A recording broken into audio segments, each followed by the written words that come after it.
já estão. Vamos só aguardar aqui. O engenheiro José Simão também já entrou. É.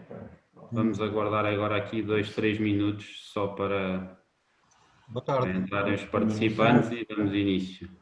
Boa tarde.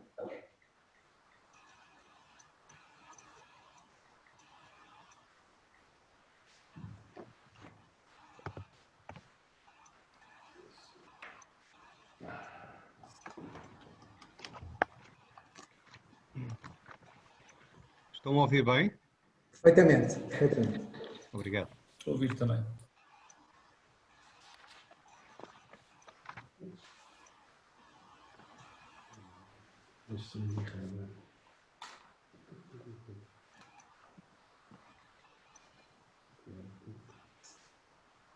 Podemos começar? Eu tenho que aproveitar todos os minutos. 13 participantes, sim, julgo que podemos arrancar. Bem, eu aproveito, eu dava início só em nome da Adfercit. Agradecemos a todos os palestrantes que aceitaram o convite para falar sobre um dos temas que vamos ter no 14º Congresso da Adfercit, e agradecer também a todos os participantes e inscritos que estão neste momento a entrar e que vão assistir a este webinar, e desejo a todos uma boa sessão. Obrigado. Okay. Cabe-me a mim fazer aqui o papel de moderador e prometo-vos que para mim o moderador modera e, portanto, não vou fazer uma intervenção.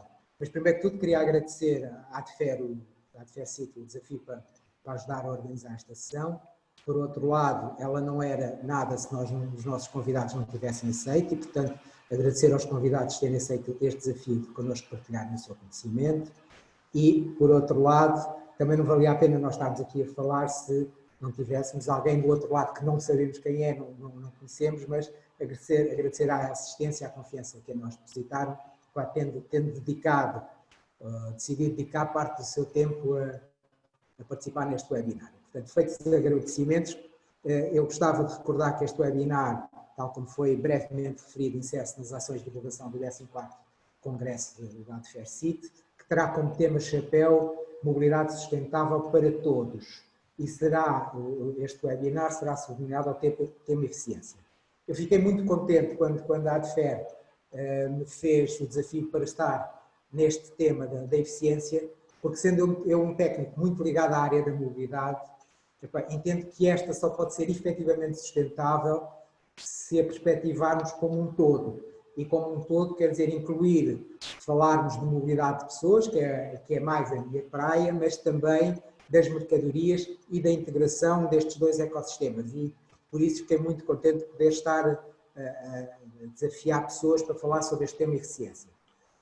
Como enquadramento, eu acho que se pode dizer que estão a ser dados passos importantes na melhoria da eficiência dos sistemas, que a eficiência das redes de transporte estão a tornar-se cada vez mais importantes à medida que os países se esforçam para integrar ainda mais nas cadeias logísticas e nas cadeias globais de valor, mas ainda existem uma série de tensões que importa considerar. A primeira, desde logo, é, felizmente, do lado do aumento da procura, nomeadamente da carga, que estima-se que possa vir a triplicar em 35 a 40 anos. E, portanto, vamos ter essa pressão.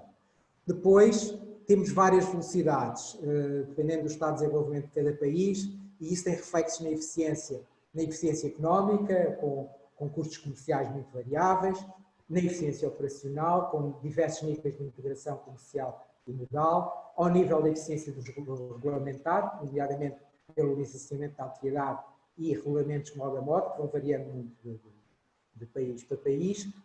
Reflexo na eficiência institucional, aqui o institucional é um pouco pesado, mas, por exemplo, na relação entre países vizinhos e no tratamento das fronteiras, que há trabalho a ser feito aí, também ao nível da eficiência, e depois aquilo que se verifica é que há aqui algum desacelerar das tendências positivas, embora elas continuem positivas, há um certo desacelerar, e, portanto, isto também é uma tensão que tem a ver com a procura da eficiência que todos nós queremos.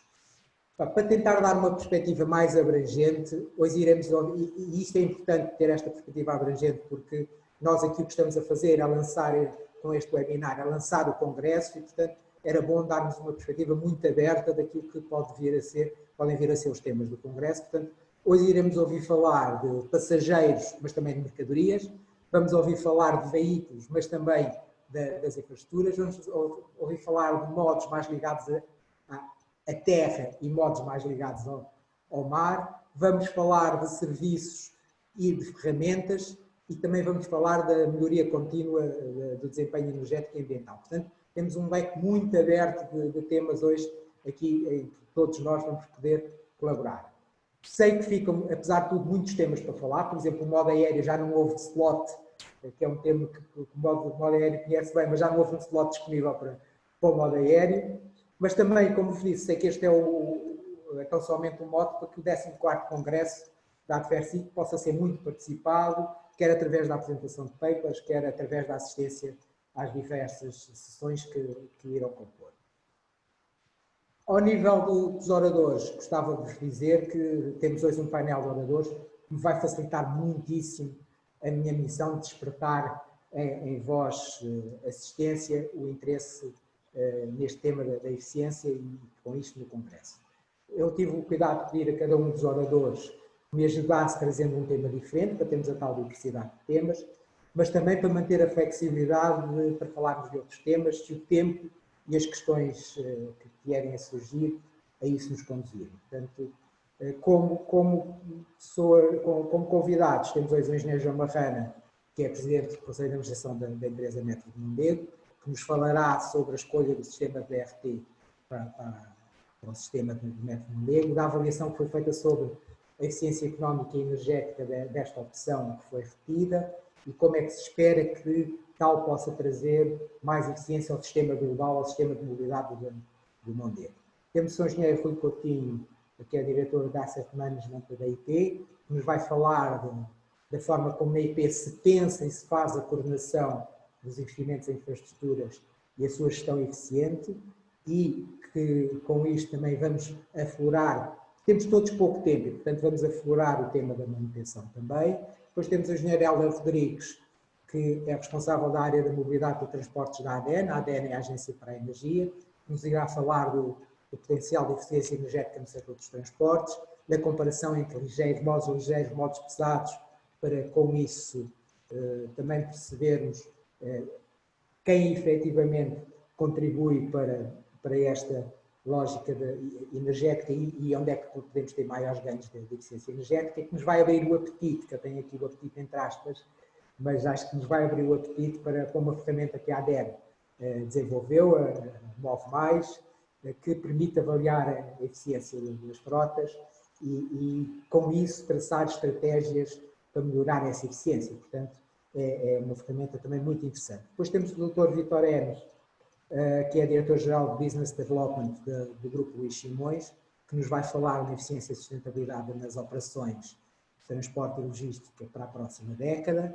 E, finalmente, temos o engenheiro José Simão, que é o Diretor-Geral do DGRM, que nos vai falar sobre a Janela Única Logística, não tanto na perspectiva da Janela Única Logística de todo o seu percurso, que isso é passado e presente, mas na perspectiva do que a JUL pode realmente representar de ganhos de eficiência para o sistema de transportes de mercadorias, já hoje e no futuro. Portanto, aliás, eu tive o cuidado de pedir a todos os oradores que, embora o passado e o presente sejam importantes, porque nós, para darmos o passo, temos que ter os pés bem assentes na terra, alguns de nós no mar. Para darmos esse passo temos que ter âncoras, temos que ter pontos de amarração, mas a lógica deste webinar é também olharmos para o futuro e trazermos algumas coisas diferentes e de como é que nós podemos melhorar a nossa eficiência. Esta sessão está estruturada da seguinte forma: vamos fazer 2 rondas por todos os convidados, pedindo a cada um intervenções curtas. Não estranhem se eu mostrar isto, uma chamada de atenção aos oradores que só falta 1 minuto e portanto que devem começar a concluir as suas ideias. e depois vamos fazer uma ou duas rondas de perguntas e respostas, se houver tempo para isso, e durante este processo a ADFERCIT irá lançar um questionário online para saber que temas ligados à eficiência poderia esta audiência que nos está a ouvir gostaria de ver discutidos ao nível do 14º Congresso. E com isto termino. Acho que aquilo que é importante é ouvir as pessoas que convidámos para isso. Eu ia usar a mesma ordem pela qual fiz as apresentações e passava a palavra ao Engenheiro João Marrana, perguntando-lhe, tendo sido a opção da Método Mondego a escolha de um veículo do tipo de RT elétrico, aqui é importante frisar, elétrico, e sabendo-se que a outra opção comparável era o elétrico rápido, como é que avalia comparativamente estas duas opções, do ponto de vista da eficiência económica? Depois, na segunda ronda, teremos a oportunidade de falar sobre a eficiência energética destes dois sistemas e da sua comparação, mas eu agora pedi ao Engenheiro João Marrana que se centrasse mais naquilo que pode ser a eficiência económica do seu sistema, que eu também tenho a honra de poder ajudar à minha dimensão. Muito obrigado, Faustino, muito obrigado à ADFER, muito obrigado também à assistência, que a gente não vê, mas que, com todo o gosto aqui estou a participar deste webinar. Portanto, de facto, aqui o sistema de mobilidade do Mondego evoluiu de um regime, um sistema, um conceito de um metro ligeiro para um BRT nos últimos anos. A tese que eu defendo, de facto, é que, em termos de eficiência económica, houve aqui um acréscimo muito expressivo de eficiência económica com esta evolução, na medida em que, associado a esta alteração do conceito, se conseguiu um projeto semelhante ao anterior, com menores custos de investimento e com menores custos de operação, e que satisfaz, do ponto de vista qualitativo, tem um desempenho análogo. Portanto, esta é a tese que nós aqui defendemos.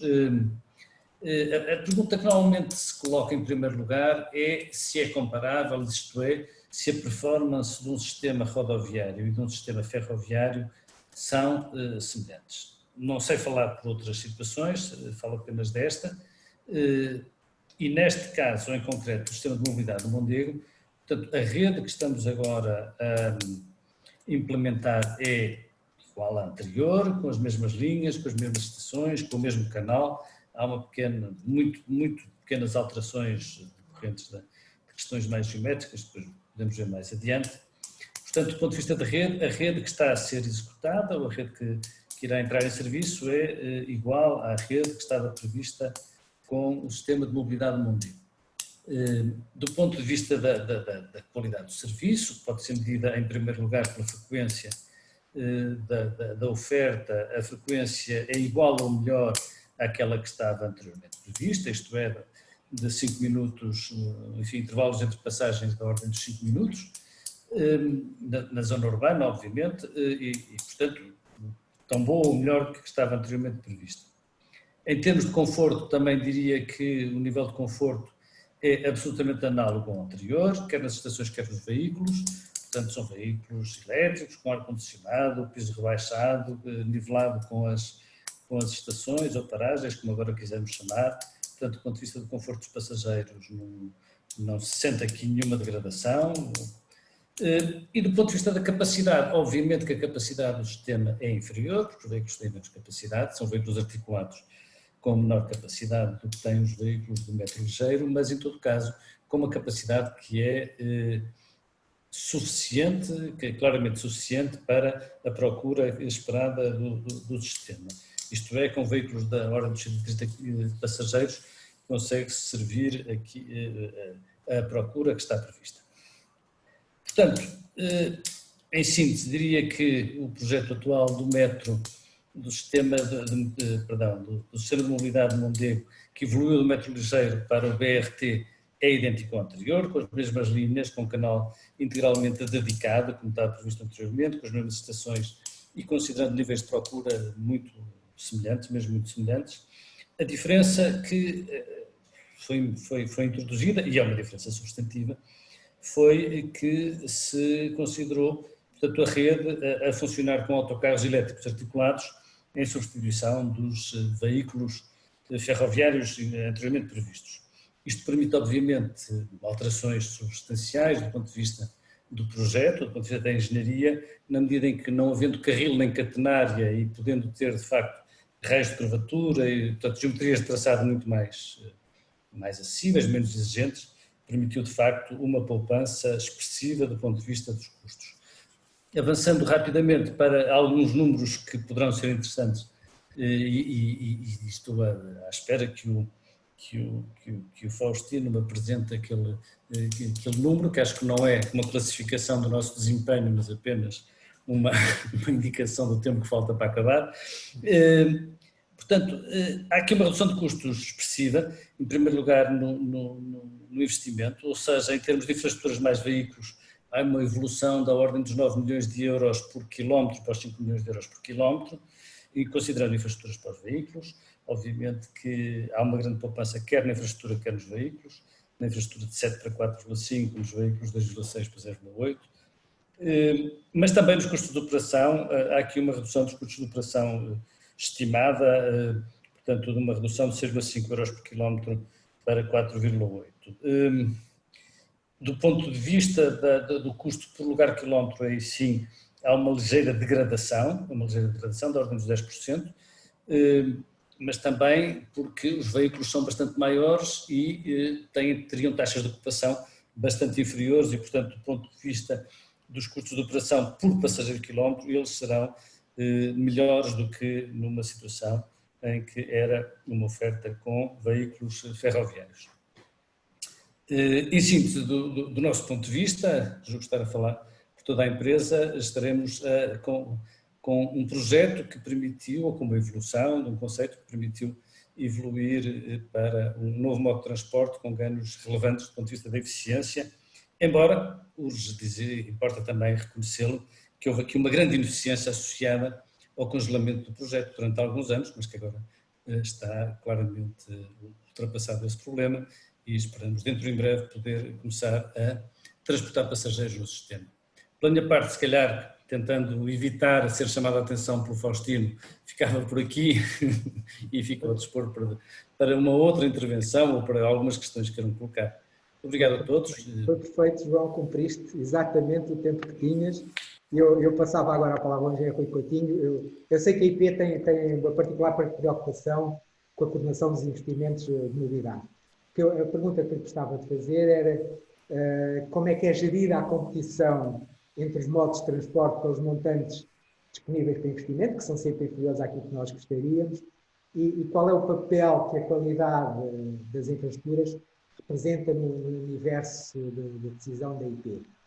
E pedia-lhe para cumprir os 7 minutos. Eu sei que a pergunta é muito grande, mas pedia-lhe para cumprir os 7 minutos possíveis. Sim, vamos ficar. Muito boa tarde, muito obrigado, Faustino Gomes. Agradeço também à Adfercit o convite que me interessou e boa tarde também a toda a audiência. Claro que ficamos por conceitos mais gerais, não vamos poder detalhar nenhum caso muito específico, enfim, e vamos então abordar essa questão da coordenação de investimentos e começo com uma referência à concorrência entre os modos de transporte, que em certos casos é inevitável e até eventualmente positiva, desde que não seja artificial. Ou seja, o que eu quero dizer com isto é que não seja feita à custa do contribuinte, através de soluções que, podendo funcionar e sobretudo de forma articulada, muitas vezes podem acabar por canibalizar a oferta dos vários modos. E, portanto, a nossa perspectiva é, como é natural,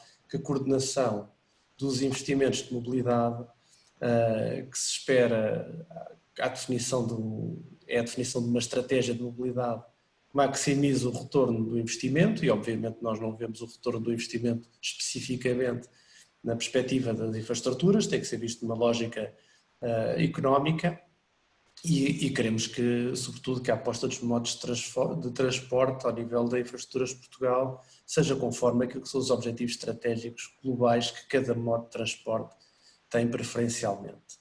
Obviamente as infraestruturas são o referencial das soluções de mobilidade, são estruturantes, limitam, por outro lado, as soluções, têm que estar sempre no centro da política de desenvolvimento económico, com respeito ambiental, com as preocupações da coesão territorial e depois temos também consciência na Infraestruturas de Portugal que os utilizadores são o principal fim das infraestruturas. As infraestruturas não servem para si mesmas e, portanto, o que os utilizadores procuram são soluções de mobilidade baseadas na rapidez, no baixo custo, na segurança, enfim, no conforto, no caso dos passageiros. E, de facto, a Infraestruturas de Portugal, ao ser criada de forma integrada, potencia esta complementaridade e potencia a realização de estudos integrados e também uma cultura de gestão de ativos integrada para as redes de mobilidade rodoviária e ferroviária, que é, de facto,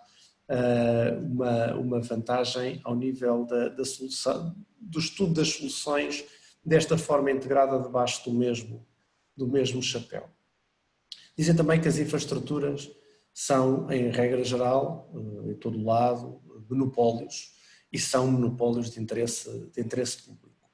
E nesse sentido tem que ser garantida a complementaridade, como eu referia, o equilíbrio para a função, é importante existir equidade no tratamento entre os atores que estão no mesmo mercado, sejam eles públicos, sejam eles privados, ao longo de todo o território nacional e ter também em atenção uma gestão eficiente do espaço, focado nos interesses nacionais e não exclusivamente para reações a lógicas de interesse individuais e locais. Portanto, nós procuramos a gestão das infraestruturas de uma forma altamente profissionalizada, é uma atividade de capital intensivo, que tem ativos com uma longa durabilidade e isto implica a existência de compromissos de gestão que sejam credíveis e com horizontes de médio e longo prazo, tal qual como as próprias infraestruturas o são. Eu digo isto seja ao nível daquilo que são as necessidades da rede para a operação e manutenção, que tipicamente temos um horizonte mais curto quando olhamos para esta componente, seja nos investimentos de modernização, de renovação e de reabilitação. Nós procuramos ter esta visão antecipada daquilo que são as necessidades de investimento no longo prazo, com horizontes de 10 a 20 anos, sempre horizontes de década e nunca menos do que isto.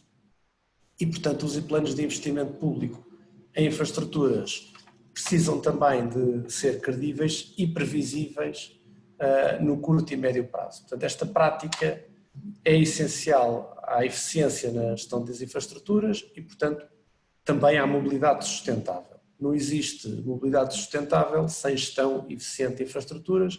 É um tema que eu depois deixarei para a minha segunda intervenção, mas referir que a este propósito nós tivemos de facto dificuldades no lançamento das obras do PETI 3+, e que entretanto evoluiu para a Ferrovia 2020 e que isso decorreu sobretudo do facto do mercado nacional ter sido completamente deteriorado por uma seca de investimentos superior a uma década na ferrovia.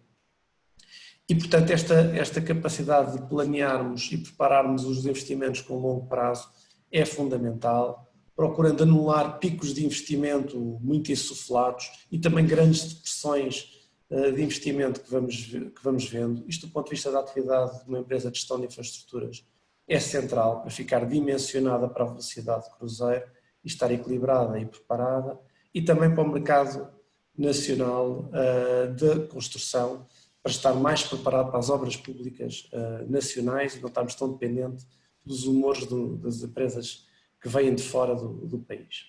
Enfim, para terminar, e interessante também a questão da qualidade das infraestruturas, são de facto um fator-chave para o desenvolvimento económico. Para a Infraestruturas de Portugal é duplamente estratégico. Obter eficiência através da qualidade, em primeiro lugar, é uma forma de alavancar a satisfação dos clientes e, em segundo lugar, permite-nos ter uma estrutura, uma previsibilidade, um volume de custos de operação e manutenção que fica francamente beneficiada.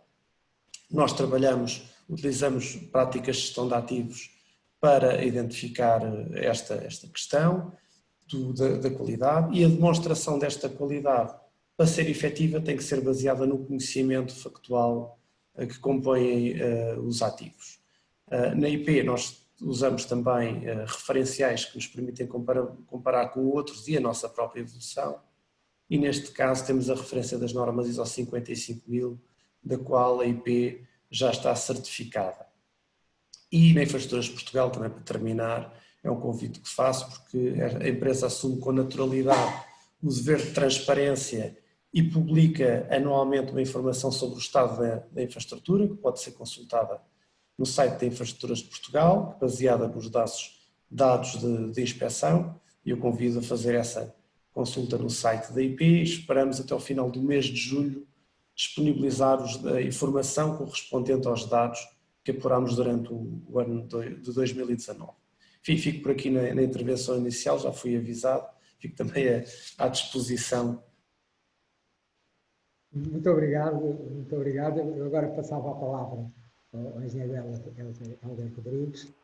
Sendo a ADN a Agência para a Energia e os transportes fortemente consumidores de energia, como eu disse isso, como é que podemos avaliar o potencial de eficiência energética neste setor dos transportes? Gostava que nos pudesse ajudar a perceber melhor o enquadramento dos transportes na lógica da ADN. Claro, muito obrigado, Faustino. Em meu nome e em nome da ADN, obrigado ao Faustino pelo convite e à Adfercit. É uma honra para nós estar aqui a discutir estes temas. Efetivamente, a oportunidade para a eficiência, e como os colegas João Barrana e o Rui Coutinho têm vindo a dizer, as oportunidades para a eficiência são enormes e terão de ser sempre um esforço conjunto e não um esforço de um jogador só, diria. E se setores como o marítimo e o ferroviário são sem dúvida setores que são chave para a melhor performance deste setor dos transportes, como o próprio Rui Coutinho referiu, são setores cujo impacto é planeado a médio e longo prazo, como disse, leva décadas a termos resultados nesses setores. Hoje em dia, se olharmos para o breakdown do setor dos transportes, o setor rodoviário efetivamente tem 69% do consumo de energia associado ao transporte, o setor rodoviário. Sem dúvida, tem que ser um desafio e tem que ser uma prioridade o aumento da eficiência neste setor dos transportes rodoviários, e isso é reconhecido no CNEC ou no RNC, no Roteiro para a Neutralidade Carbónica de 2050. Se a mobilidade elétrica e a aposta em fontes alternativas, como os biocombustíveis ou como o próprio hidrogênio verde, que tanto se tem vindo a discutir, são apostas que sabemos que vão dar resultados, mais uma vez estes resultados são a médio e longo prazo. O que a ADN tentou fazer, no fundo, aqui com esta ferramenta que o Faustino já introduziu levemente, foi tentar ajudar as organizações que têm uma quantidade elevada de viaturas, que têm frotas automóveis, tentar ajudá-las a implementar medidas de melhoria no curto e médio prazo, e não a médio e longo prazo. Todo este esforço da ADN culminou no lançamento da marca Move Mais, que é uma metodologia que tenta avaliar as boas práticas a nível da gestão de frota e que, muito em paralelo com a certificação energética de edifícios, que é conhecida espero de todos, é uma certificação energética da frota que tem associado a classe energética da frota, ou seja, aqui uma classe energética de F a A+, e para além desta classe energética tentamos também apontar um caminho claro a curto, médio prazo para a empresa melhorar a sua eficiência energética.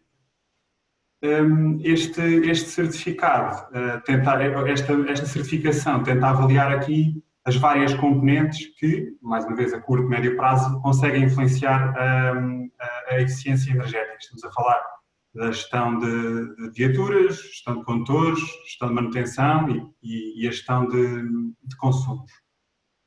Para além desta ferramenta muito concreta de gestão do dia-a-dia das frotas, a ADN com o Move Mais tenta distinguir as organizações que evidenciam, tenta distinguir as organizações que têm esta preocupação de apostar numa mobilidade mais sustentável, numa mobilidade mais eficiente. E, sem dúvida, para além de facilitar a comunicação destas empresas com o seu meio envolvente, com os seus stakeholders, tentar também mobilizar os próprios condutores ou os próprios funcionários, os próprios fornecedores e clientes, ou seja, tentar puxar aqui por todo o setor, facilitando a comunicação entre os vários stakeholders.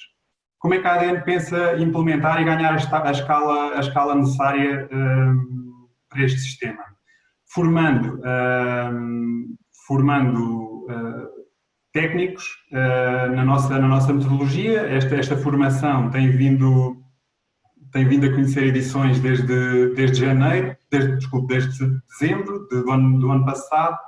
Já passaram cerca de 70 formandos por esta formação. Vamos ter agora uma edição dia 7, 8 e 14 de julho também.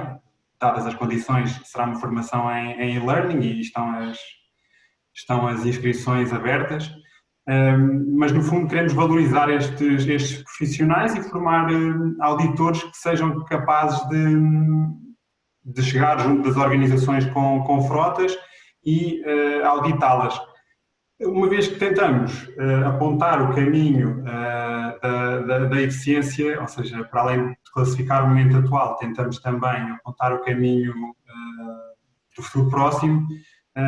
Estas auditorias e estas classificações energéticas têm uma lógica de renovação anual, em que, ao fim de um ano, é suposto voltar a aferir o estado atual da frota e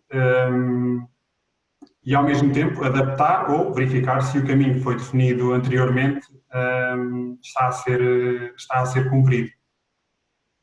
Em suma, o Move Mais tenta aqui atuar em 3 vetores, para resumir. Queremos formar e valorizar os profissionais do setor, facilitar o envolvimento dos diversos stakeholders e valorizar as boas práticas. No fundo, com esta ferramenta, queremos acelerar a transição energética e fomentar o aumento da eficiência energética deste setor, que é o setor rodoviário. Obrigado. Muito obrigado, Helga. Agora passaria a palavra ao Dr. Vítor Enes. Eu sei que uma das preocupações importantes da Luís Simões é a logística colaborativa.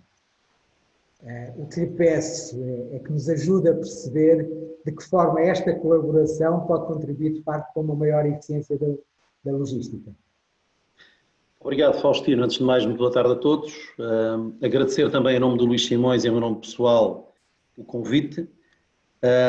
E desde já também fazer uma meia-culpa. Julgo que as empresas devíamos participar mais neste tipo de ações e de eventos. Participamos pouco. Trabalhamos muito de portas para dentro, muito de mão dada com os nossos clientes, mas também temos uma obrigação importante, que é estar com todos os públicos e tentar mostrar aquilo que estamos a fazer. Já vou lá ao tema da logística colaborativa e tentar explicar também isso. Dizer que as empresas privadas temos 2 fatores essenciais para trabalhar, que é dar serviço aos nossos clientes, satisfazer os nossos clientes e muitas vezes tentar antecipar as suas necessidades e surpreendê-los, e também gerar resultados. Temos que gerar resultados, temos que ter continuidade no tempo, e só gerando resultados é que podemos ter essa continuidade no tempo. Evidentemente isso leva-nos permanentemente a trabalhar em eficiência e estar à procura da melhoria dos processos e melhoria contínua. Dizer também, somos um operador de transporte e logística, um operador rodoviário, como toda a gente conhece, gerimos cerca de 2.000 viaturas na Península Ibérica, mas também gerimos plataformas que hoje em dia já chegam quase aos 500.000 metros quadrados de armazéns. Okay? Bom, dizer também que ao nível europeu elegeram-se 3 grandes áreas para trabalhar: a descarbonização, a digitalização, nós ainda usamos demasiado papel no setor, e também o tema das infraestruturas, que tem sido tratado muitas vezes quase que individualmente ao nível dos países, ao nível das administrações e também ao nível das empresas. Bom, neste tema da eficiência no transporte e na nossa área de negócio, há questões básicas. Em primeiro lugar, a localização da produção, a localização do consumo, com isso definir onde é que devemos colocar as plataformas logísticas, com isso definir que número de quilómetros é que fazemos com o transporte primário e que quantidade de quilómetros fazemos também com as viaturas que fazem a última milha. Nesta eficiência concorre muito, nomeadamente no tema dos veículos, a taxa de ocupação dos veículos. O Helder falava há bocadinho que estão a trabalhar para ajudar as empresas na eficiência. Há aqui variáveis que são fundamentais: a taxa de ocupação, os tempos de espera nos pontos de carga e descarga, e já muita gente se referiu a isto, que se nós melhorarmos, ou seja, vamos passar a ser muito mais eficientes e não vamos precisar ter tantos caminhões na estrada, nem vamos ter tanta necessidade de motoristas, e este é um tema também com o qual temos vindo a viver, com a dificuldade dos profissionais para o setor. E depois também o equilíbrio de fluxos, que é de onde é que vem a mercadoria. Imaginem, fazemos um transporte do Porto para Lisboa e depois temos que carregar esse caminhão de Lisboa para o Porto. Portanto, isto são variáveis fundamentais que devemos trabalhar muito e em detalhe para poder ser cada vez mais eficientes. Ora bem, o que é que nos tem acontecido? Temos trabalhado todos de uma forma muito individual. Cada operador trata das suas operações com os seus clientes, em muitos casos com clientes institucionais. Nós trabalhamos com grandes empresas, grandes multinacionais, grandes empresas produtoras, mas normalmente tratamos os processos muito individualmente. E daí vem o exemplo da logística colaborativa.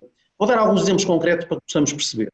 Há uns meses atrás estava em Valência, na zona logística de Ribarroja, que está ali a norte de Valência, na autopista a caminho de Madrid, e dava uma volta.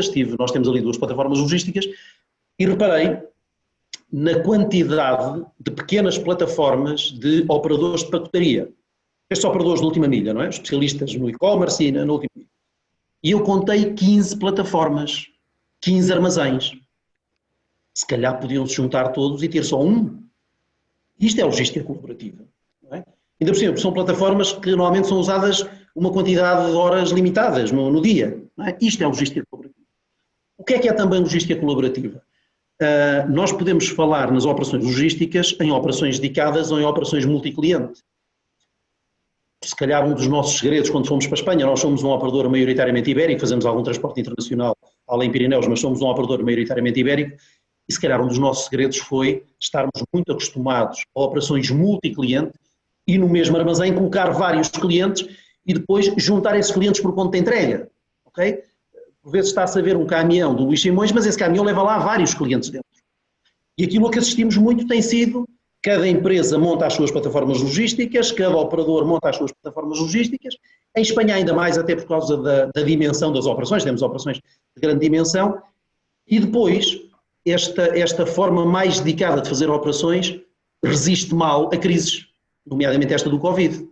Porque depois, quando a atividade cai em picado, e desculpem o espanholismo, quando a atividade cai em picado, os recursos ficam ociosos. Quando falamos de plataformas multiclientes é mais fácil de fazer isso. Okay? Portanto, esta questão da logística colaborativa é tentar juntar nos mesmos armazéns, nos mesmos caminhões, produtos compatíveis e que vão para o mesmo ponto de entrega. Estou a simplificar muito, okay? Mas passa muito por aí. Quando falamos, e espero ainda hoje podermos falar da logística urbana, que não vá um caminhão levar leite, outro vai levar refrigerante e outro vai levar cerveja. E se calhar temos é que ter plataformas de aproximação à cidade e a partir dessas plataformas o mesmo caminhão para uma determinada zona geográfica leva todos esses produtos que sejam compatíveis uns com os outros. Okay? Portanto, a logística colaborativa passa muito por aí. E não fazemos contas e não avaliamos, mas passa efetivamente por aqui uma maior eficiência, reduzir este custo de transporte, se trabalharmos em conjuntos todos estes processos. E muitas vezes pensamos que a eficiência se atinge só à custa do preço, ela não vai lá só à custa do preço. Eu lembro muitas vezes quando começou a falar do e-commerce, isto a entrega em casa é gratuita. Aprendemos todos que o transporte unitário mais barato é no barco e o mais caro é a última milha. Isto no gratuito tem custo, não é? Portanto, este tema da logística colaborativa, colaborarmos mais uns com os outros, juntarmos massas críticas, levarmos os caminhões mais ocupados, batermos menos pontos de entregas, é um bocadinho por aí. Bom, o Faustino já me avisou do minuto, fico então por aqui e aguardo pela próxima intervenção. Muito obrigado, muito obrigado. Está a ser perfeito. Eu agora passava a palavra ao Sr. José Simão. Eu, desde que o conheço, sei da sua preocupação, primeiro com a janela única portuária, depois com a janela única logística, e que sempre se bateu pelo objetivo de melhorar a eficiência do setor marítimo. Sempre que falei consigo, as nossas conversas acabavam por perceber que há trabalho, que é um setor onde já aparece, já a questão da eficiência é uma questão que é muito discutida, mas que ainda há espaço para fazer. E, portanto, o que eu lhe queria perguntar era em que nível de desenvolvimento está hoje a JUL, a Janela Única Logística, e que ganhos de eficiência pode trazer essa janela única logística no curto prazo ao setor portuário. E como eu sei que isto é um tema para muito tempo, eu ia lhe pedir que falássemos primeiro agora do mais imediato, do curto prazo, e depois, na segunda ronda, que vamos ter a oportunidade de ter, falarmos mais sobre o médio e longo prazo e o que é que podemos fazer ainda para melhorar esta janela única logística, que já hoje é uma referência a nível nacional e a nível europeu. Muito obrigado. Em primeiro lugar, agradecer também o convite à Adfercit por estar aqui presente. Respondendo à sua pergunta, vamos ver, a parte portuária e o transporte marítimo são transportes de grandes massas, especialmente quando se começa a desenvolver fortemente o fenómeno da contentorização marítima. E isso trouxe um novo paradigma para todos os portos. Portanto, estamos a falar em cargas individualizadas e em grande quantidade em pacotes standard. Um bocadinho, se quisermos, podemos fazer a analogia com a internet. Passamos a ter múltiplos pacotes com diversos conteúdos através de um formato standard. E isso veio claramente revolucionar os portos. A janela única portuária veio dar resposta ao tratamento massivo de informação que, essencialmente, o transporte contentorizado trouxe para a gestão portuária. Quando falamos em navios de granéis, as referências informacionais são relativamente curtas. O navio de crudo são 130 mil toneladas de crudo vindo de um destino, de uma origem para um destino. Quando falamos de um navio de contentores, daqueles que vêm do Far East, leva 20 mil teus ou mais, e estamos a falar numa panóplia enorme de informação de vários níveis. Portanto, o tratamento desta informação é essencial, razão pela qual os portos, a gestão portuária nacional, através do Plano para o Aumento da Competitividade Portuária, apostou nestes dois vetores. Infraestruturas com capacidade para processar estes navios, que colocam sobre o lado portuário uma pressão enorme. Isto quer dizer que os navios cada vez têm sido maiores e, nas suas escalas, quando movimentam todos aqueles contentores, é executado num período muito curto de tempo. E é preciso ter capacidade física para escoar toda aquela mercadoria, todos aqueles contentores. Para isso acontecer de forma ágil, é necessário que toda a informação que é tramitada seja feita por via eletrónica, e sempre possível em antecipação. E é isso que a janela única, a filosofia de janela única, trouxe. Os atores que precisam de utilizar o porto fazem a entrega uma só vez através desta plataforma, e a plataforma distribui todo este panaceal de informação por as entidades que têm que se pronunciar, desde logo a Autoridade Portuária, a AT, as alfândegas, essenciais neste processo, e todas as entidades que estão relacionadas com o navio e com a mercadoria. Por exemplo, se for mercadoria para consumo humano, há um conjunto de procedimentos em antecipação e durante a movimentação no terminal que têm que ter a atuação das respectivas autoridades. E essa preparação, todo o tratamento dessa informação é feito através da plataforma Janela Única, que processa essa informação e distribui pelos atores essenciais. Porque estamos a falar de um movimento na fronteira externa da União Europeia. Os portos são fronteira externa da União Europeia e, como tal, estão sujeitos a um conjunto de procedimentos das várias autoridades para controlar o navio e para controlar o movimento das mercadorias. E todos esses procedimentos são realizados tendo por chapéu a janela única, que faz a articulação em back-office de todas as entidades do Porto e nacionais que se pronunciam sobre as escalas, sobre o movimento de mercadorias, e apresenta ao cliente, através só deste canal, a resposta articulada. Portanto, a complexidade está gerida em back-office, para o cliente é um balcão único, onde entrega a informação uma só vez para todas as entidades e recebe o feedback necessário. Nos contentores estamos com procedimentos já muito céleres. Portanto, os navios grandes que vêm do Far East e vêm dos Estados Unidos e vêm do Brasil têm, em média, as autorizações para começar as operações, em média, 2 dias e meio antes do navio entrar em porto.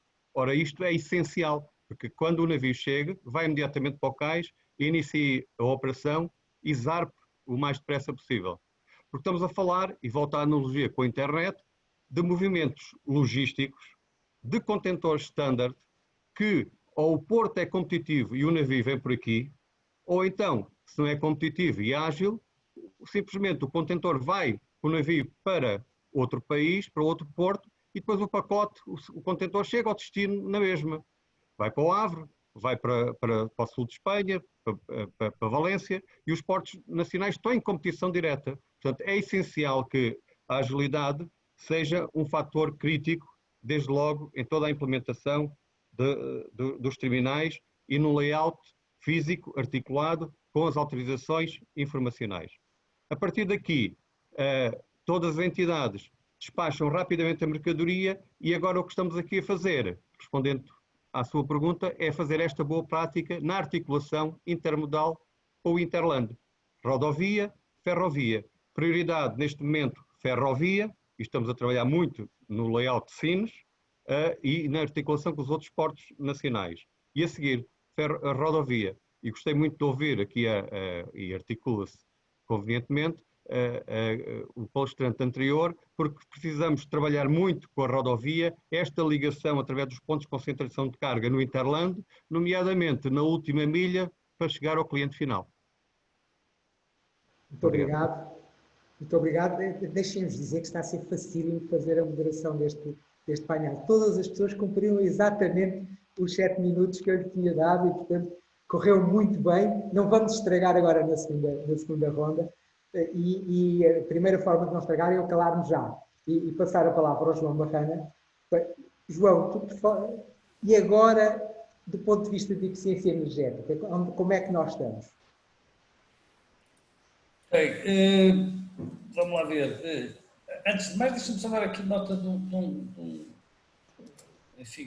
dar uma informação que me parece relevante, que me esqueci, por lá por cima não transmiti na introdução anterior, que é este projeto do Sistema de Mobilidade de Mondego, agora numa configuração, no conceito de Metrobus, está a ser feito com o apoio de várias entidades, em particular, continuo aqui a registrar a colaboração da IP, que é quem tem feito a gestão, o desenvolvimento e a contratação das empreitadas de infraestruturas para este sistema de mobilidade de Mondego.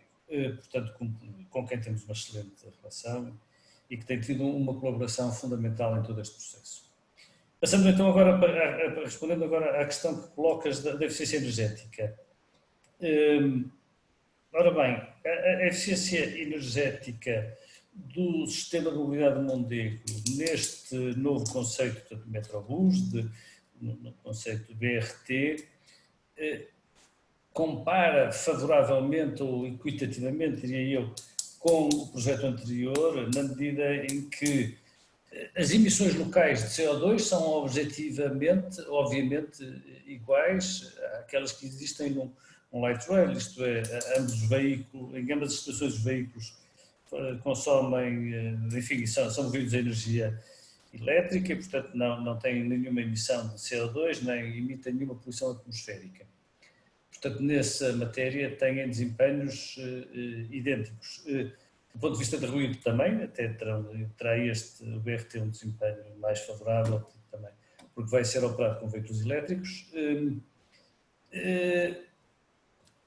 Em termos de operação, em termos de consumo em sede operacional, o BRT, a informação que temos vindo a compilar, revela que os sistemas de BRT, o sistema de BRT que estamos a projetar, irá ter um consumo bastante menor por veículo quilómetro, portanto um consumo bastante menor por veículo quilómetro, porque são veículos mais pequenos, mais leves, do que teria um veículo, um comboio do metro ligeiro.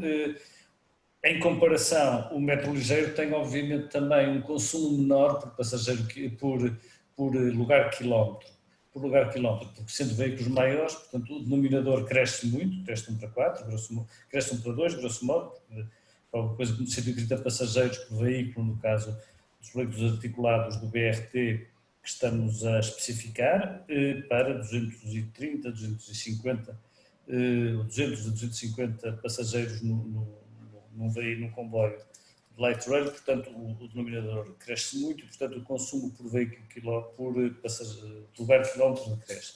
Em termos de consumo por passageiro quilómetro, são análogos, provavelmente, com uma ligeira vantagem para os veículos rodoviários, porque têm menos lugar, enfim, terão taxas de ocupação superiores àquelas que teriam os veículos, os comboios do light rail.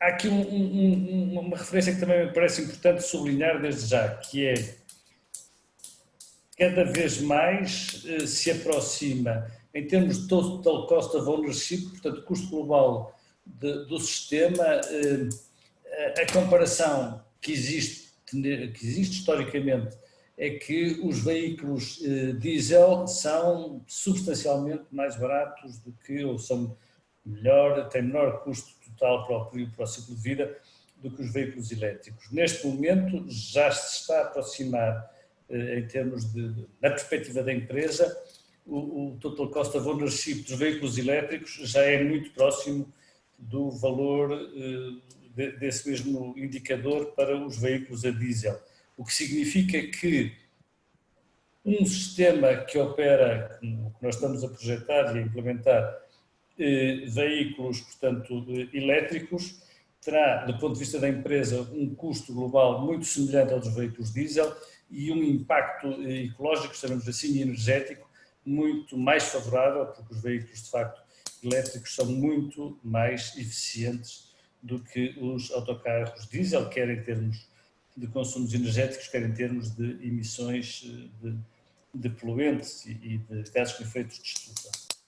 Portanto, do nosso ponto de vista, acho que estamos no bom caminho, isto é, há uma melhoria, ou pelo menos uma manutenção do que é a eficiência energética e ambiental do conceito Metrobus no sistema de mobilidade de Mondego, e mantém também um delta muito positivo por comparação com sistemas operados com veículos a diesel, pese embora os veículos a diesel tenham tido uma evolução também bastante favorável nas últimas décadas.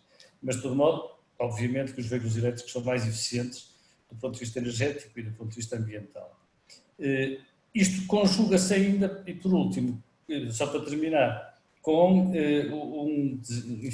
um custo de ciclo de vida que é praticamente igual, ou que já se aproxima bastante, entre os veículos elétricos e os veículos a diesel. Portanto, não registando por essa via um aumento relevante de custos de CAPEX ou de OPEX para a empresa. Há aqui uma última nota que eu gostava de dar, que me parece que é relevante, que é o que estou a referir para o sistema de mobilidade de Mondego não é generalizável universalmente. Isto é, qualquer uma destas conclusões que se aplicam aqui, aplicam-se aqui porque é uma rede específica, com uma procura específica, com um conjunto de de características que permitem tirar estas conclusões. Se houver aumentos relevantes da procura, se houver aumentos relevantes do ponto de vista da extensão da rede, se houver reduções relevantes do ponto de vista da intensidade das horas de ponta, o que quer que seja, tudo isto que estou a dizer poderá claramente deixar de ser aplicado. Portanto, aquilo que é uma conclusão que se aplica aqui, gostava de sublinhar que não tem necessariamente que se aplicar em situações que sejam ligeiras ou muito diferentes daquela que caracteriza o sistema de mobilidade do Mondego. Dito isto, para já ficava por aqui, se calhar até para deixar alguma oportunidade para depois haver uma interação mais ativa com os assistentes e com os palestrantes e com o próprio moderador, que sei que poderá ter questões relevantes para nos colocar. E, portanto, se calhar agora para já ficava por aqui. Muito obrigado. Perfeito, João, foste mesmo no tempo, e isto continua-me a correr bem.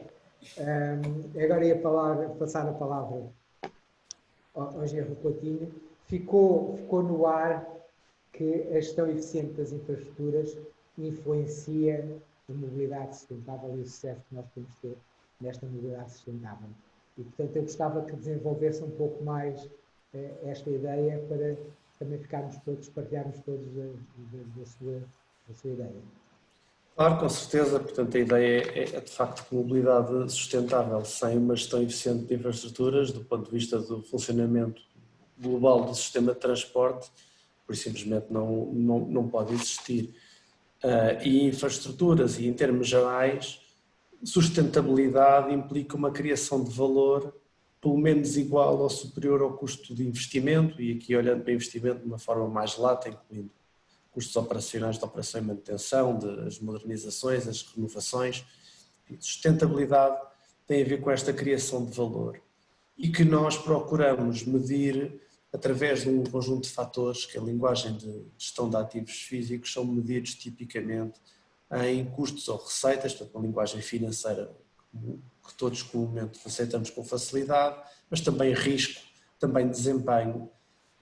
E nós sabemos que os investimentos em infraestruturas são também fortemente condicionados por questões políticas e, como não podia deixar de ser, porque enfim, sendo investimentos públicos, é a política pública que tem que tomar decisões. Mas o que nós vamos vendo também é que esta condição tem inibido demasiado investimentos de prolongamento da vida útil de ativos que estão disponíveis e que existem, mas que são pouco ou nada mediáticos e, portanto, constata-se uma atração fatal por investimentos em novas infraestruturas, em vez de fazermos investimentos em infraestruturas que já existem e podem ser prolongadas com maiores níveis de eficiência. Portanto, este aumento, esta tentação de criação de novas infraestruturas aumenta o estoque de ativos públicos e, simultaneamente, existe também uma visão otimista sobre o comportamento futuro de infraestruturas que já existem e que não têm necessariamente ou garantidamente esse comportamento ao longo do tempo. Depois existem outros fatores, como o facto de crescimento económico ou mesmo a recessão que alguns países em vias de desenvolvimento têm experimentado, que têm também implicações sérias no investimento público e que muitas vezes a construção de novas infraestruturas é considerada como uma salvação económica de curto prazo, através da questão relacionada com a criação de emprego, por exemplo, mas negligenciando também não raras vezes custos de médio e longo prazo que estas iniciativas trazem. E não exclusivamente os custos associados às novas infraestruturas, também o custo associado ao desperdício inerente e ao desaproveitamento de infraestruturas que existem, fazendo aqui uma dupla penalização da sustentabilidade económica e também da sustentabilidade ambiental, que bem nos preocupa cada vez mais. Portanto, o princípio de que as infraestruturas se mantenham indefinidamente com elevados níveis de serviço e com custos controlados é uma armadilha mal escondida. Portanto, é uma armadilha porque a redução deste desempenho e aumento dos custos vai aumentando lentamente e quando não aumentamos custos diminuímos desempenho ou aumentamos risco. E eu digo que é mal escondida porque nós já temos todos experiência suficiente em Portugal e vamos vendo noutros países europeus para perceber que isto existe e que isto é mesmo assim. E nas economias mais desenvolvidas, como as europeias, e Portugal igualmente, temos infraestruturas já algo envelhecidas, deve ser explorada esta oportunidade de otimização das infraestruturas que existem com custos ou investimentos a custos mais razoáveis, provavelmente também com prazos não tão dilatados, mas que permitam melhorar simultaneamente a capacidade, o desempenho e esta longevidade. Isto parece também importante num mundo que muda radicalmente e a mobilidade também vai evoluindo os conceitos de mobilidade vão evoluindo de forma muito rápida, muito mais rápida do que aquilo que é a duração expectável e que nós estamos habituados a ter para os investimentos em novas infraestruturas. Portanto, este paradigma implica realizar investimentos que permitam boa adaptabilidade, que sejam flexíveis, que sejam direcionados às questões em concreto. Quero dar também uma nota sobre as questões da eficiência relacionadas com a operação e manutenção. Porque, de facto, as opções de manutenção e investimento em infraestruturas que permitem cumprir com os níveis de desempenho que são exigidos pela sociedade e pelas atividades económicas que temos estado aqui a ouvir e que existem, estas opções são muito vastas na fase de projeto, mas na fase de operação e manutenção, quando temos os ativos construídos e que é a fase mais longa do ciclo de vida, são bastante mais limitadas. E, portanto, é nesta fase de operação e manutenção que podemos beneficiar muito com o aumento da vida útil destes ativos. E, portanto, eu vejo 3 abordagens possíveis que podem ser utilizadas individualmente ou conjugadas e que nós temos utilizado naturalmente e cada vez mais na Infraestruturas de Portugal. Em primeiro lugar, um investimento consistente em ferramentas de informação vocacionadas para a manutenção preventiva e preditiva, que sejam alicerçadas na atividade de inspeção e diagnóstico da condição dos ativos, sobretudo aqueles que representam maiores drivers de custo, porque eles não valem todos o mesmo. Por outro lado, também, quando possível, o controle da utilização dos ativos, quanto à frequência, quanto à carga, mas aí respeitando o negócio em primeiro lugar, e também, naturalmente, a estratégia de robustecimento, que agora se fala bastante no aumento da resiliência aos tais fenómenos imponderáveis, sejam acidentes, as falhas e também as alterações climáticas. E para a resposta a estes desafios, nós procuramos a transformação digital da nossa atividade. Fazemos segundo 3 eixos: das pessoas, dos processos e sistemas de informação, segundo uma lei fundamental de que as decisões que tomamos são tão boas quanto a informação em que se baseiam, e de facto nós vamos assistindo, eu termino já, a crescente digitalização dos nossos processos, aos suportes digitais, a mais ferramentas digitais, e o planeamento deve privilegiar esta eficiência de longo prazo, antecipando as necessidades de investimento e esta otimização. Enfim, termino, mas se tiver tempo posso prolongar esta questão. Muito obrigado, Faustino. Muito obrigado, Rui. Para irmos aí rigorosamente com o nome. Nós estamos... Eu até estou admirado como é que estamos a conseguir cumprir isto. Hélder, nós sabemos que as frotas de ligeiros e pesados têm desempenhos em eficiência e impacto ambiental muito diferentes. Isto é uma realidade. O que eu gostaria de saber é de que forma esta realidade está ou virá a estar contemplada na lógica do Move+, não é? Do Move+. Sim, Faustino. Primeiro dar nota que é claro que o tempo está a ser respeitado, não fosse isto a palestra sobre eficiência. Acho que estamos todos em ordem com o tema. Mas sim, efetivamente existe uma diferença entre as viaturas ligeiras e as viaturas pesadas que nós não podemos ignorar. E daí, eu há pouco não referi, mas a metodologia que foi lançada no final do ano passado é apenas aplicável a viaturas ligeiras. E durante este ano estamos a trabalhar na extensão às viaturas pesadas, temos a expectativa de, no fim deste ano ou no início do ano que vem, lançar a metodologia Move Mais para pesados de mercadorias e depois trabalhar na extensão para viaturas pesadas de passageiros. É este o roadmap e num futuro, ainda já diria a médio prazo, praticamente, aplicar o conceito da mobilidade às empresas e, no fundo, desprender aqui das viaturas. Mas num futuro concreto, a curto prazo, sem dúvida, a extensão para mercadorias e para passageiros estão na nossa agenda. Mas a desproporcionalidade que o Faustinho estava a referir é fácil de constatar. Por exemplo, com um dado da Agência Europeia de Energia, que dá nota que 38% das emissões do setor rodoviário provém dos veículos pesados.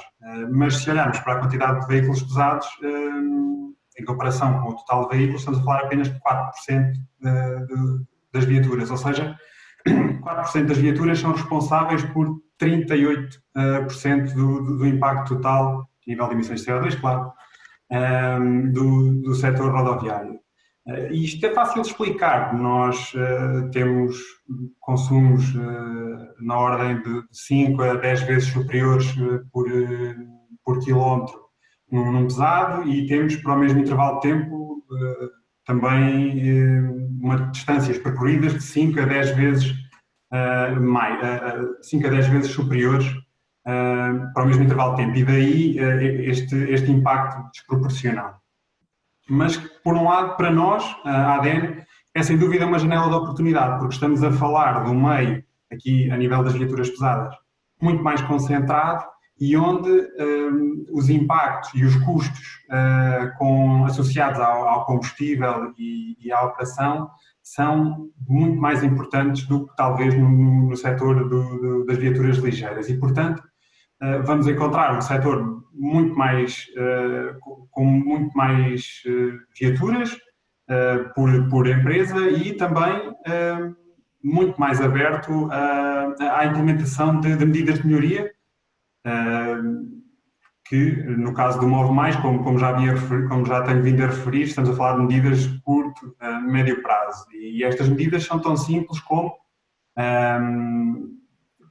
a aposta em formações de ecocondução ou até a substituição gradual para pneumáticos com classes energéticas superiores, ou como o Vítor Enes da Luís Simões deu nota, maximizar a taxa de ocupação das viaturas pesadas, que é um dos indicadores, aliás, que nós temos compreendido para a metodologia dos pesados. Sobre esta metodologia, mais concretamente, será uma extensão da metodologia dos ligeiros, mas que a primeira abordagem que tivemos foi, efetivamente, a nível da manutenção, teremos de ir um bocadinho mais ao pormenor e exigir um pouco mais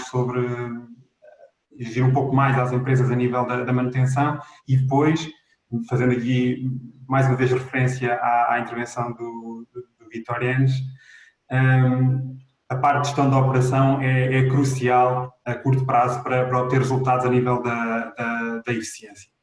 E, portanto, são estas duas alterações que prevemos para a metodologia de pesados em relação à metodologia de ligeiros e que esperamos que no final deste ano esteja a ser lançada.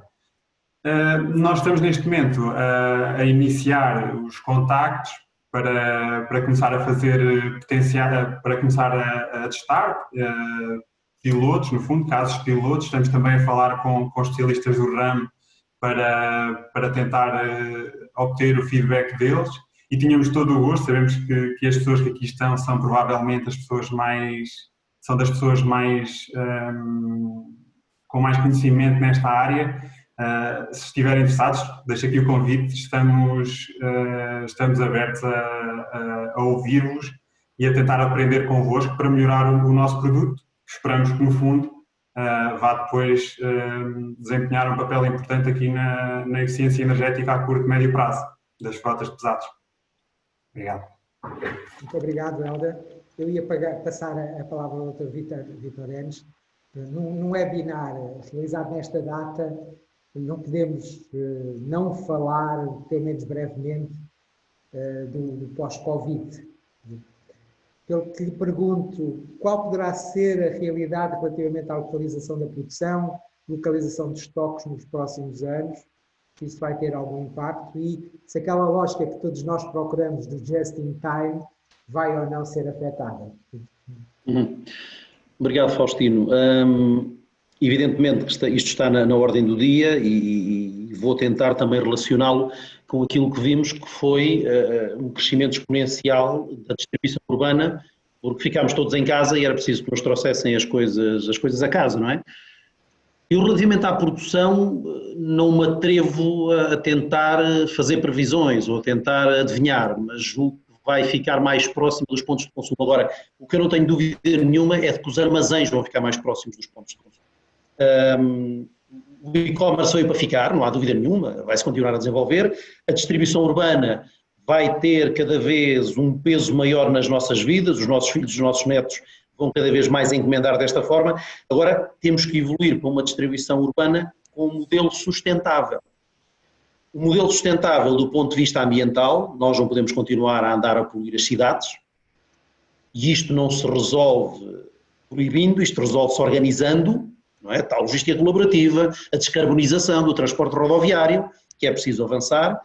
Depois também só pode ser sustentável se tratar da parte social, e quando falo da parte social, abro aqui dois parênteses, em termos de segurança, o modelo não é sustentável se não for seguro, porque estamos nas cidades e as nossas cidades foram muito pensadas para o veículo automóvel. Mas nós temos muita gente a circular a pé nas cidades, a circular de bicicleta ou de trotinete. Portanto, é preciso tratar disso. Por outro lado, também neste parênteses, a parte social tem a ver com a parte da contratação dos protagonistas desta distribuição. Porque nós temos assistido a autênticas barbaridades, desculpem o termo, em termos de contratação de condutores. E se quiserem uma experiência, perguntem amanhã, quando alguém chegar para vos entregar algo em casa, perguntem lá qual é a relação que tem com a empresa, de que forma é que a coisa foi trabalhada e foi estruturada, e nós não podemos regredir. Nós não podemos regredir décadas com este tema. Portanto, não podemos travar o desenvolvimento, mas temos que colocar regras. Depois também só é sustentável se tratarmos da parte económica e urbanística. Okay? O que é que quero dizer com isto? Se calhar as cidades gostavam de proibir a distribuição no casco antigo, mas não se pode proibir, tem é que se organizar. Okay? Portanto, ela não se pode proibir, tem é que se organizar. Depois também lembrar que efetivamente a distribuição urbana começa nos armazéns. E vamos então ao tema do pós-Covid. Vamos ter necessidade, com o tema da distribuição urbana, ter armazéns mais próximos da cidade. Para quê? Nós hoje em dia queremos todos ter a mercadoria no mesmo dia, as encomendas. Eu fiz a encomenda, quero ter a encomenda no mesmo dia. Evidentemente que vamos ter que tentar aproximar as plataformas das cidades para que estes caminhões de distribuição urbana façam o mínimo de quilómetros possíveis e possam dar melhor nível de serviço, façam, em linguagem de transporte, várias voltas, não é? O mesmo caminhão possa fazer várias voltas e tenta andar sempre otimizado, mas depois também pensar aqui noutras questões, que é o público quer sempre no mesmo dia, é necessário que se entregue sempre no mesmo dia. Se calhar, se for um medicamento, tem que ser no mesmo dia, mas se calhar se for um livro ou se for um produto têxtil, se calhar pode ser uma data acordada e não tem que ser no dia, ok?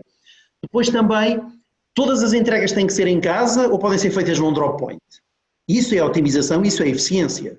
Eu moro aqui na região de Palmela. Imaginem que amanhã vem um condutor fazer 50 entregas na região de Palmela. É muito diferente que esse homem tenha que andar a tocar a 50 portas do que chegar a um drop point e deixar lá a mercadoria toda. E volta para fazer uma nova rota. Okay? Depois também temos toda a questão relacionada com as entregas noturnas. Todos nós sabemos que as cidades têm menos tráfego durante a noite.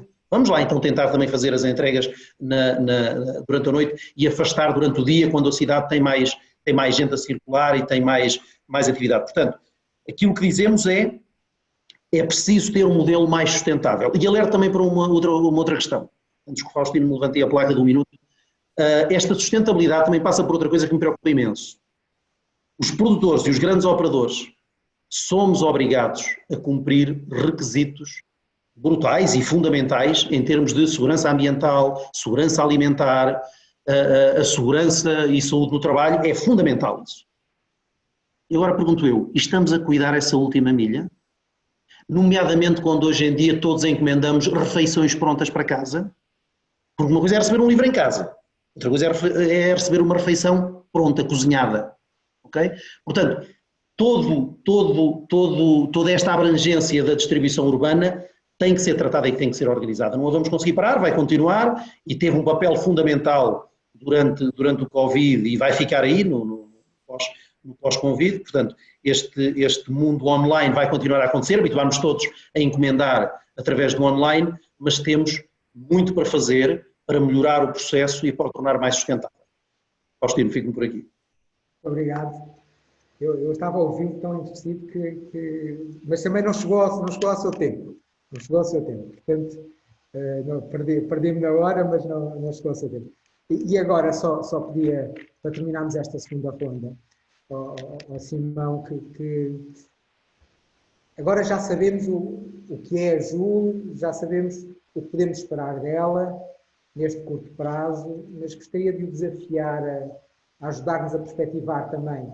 Mais uma vez estamos a olhar para o futuro. O que é que a JUL pode trazer efetivamente de ganhos de eficiência neste horizonte 2030 e que outras ferramentas entende como necessárias para que ajudem a complementar ou que ajudem a que a eficiência que nós vamos conseguir com a JUL possa ser ainda mais potenciada.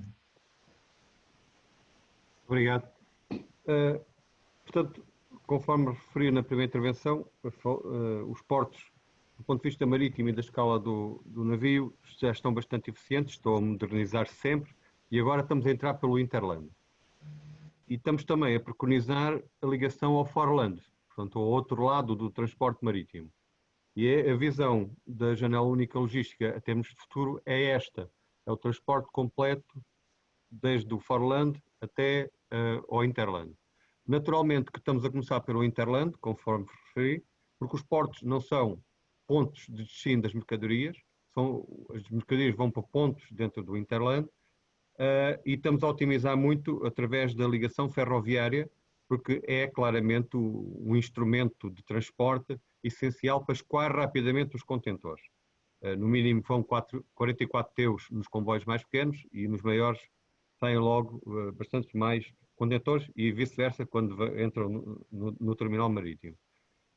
A ligação aos portos secos, portanto aos pontos de concentração de carga, está a ser desenvolvida. No caso aqui da IP, estamos a trabalhar muito com os terminais ferroviários da IP, quer Bobadela, quer Leixões, Valongo, com a MSC também, que tem terminais ferroviários, e essa integração é o que estamos neste momento a fazer. Ligação ferroviária aos pontos de concentração de carga. E estamos agora a iniciar a modulação de ligação ao transporte rodoviário, seja diretamente do terminal marítimo, por exemplo, temos o caso de Leixões, em que se sustenta muito na rodovia, para além da portaria, porque a digitalização hoje está montada até à portaria da gate marítima.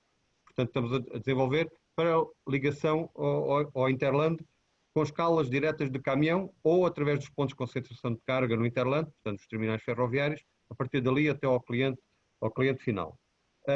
Portanto, a solução futuramente suportará totalmente a multimodalidade, e isso é essencial, e estou a falar essencialmente em mercadorias, também terá uma componente AJUL de passageiros, muito ligada aos cruzeiros, mas que nós estamos a desenvolver em paralelo, mas que, até pela questão da Covid, pusemos um bocadinho de parte, porque esse mercado agora praticamente está estagnado e achamos que até ao final do ano continuará muito estagnado.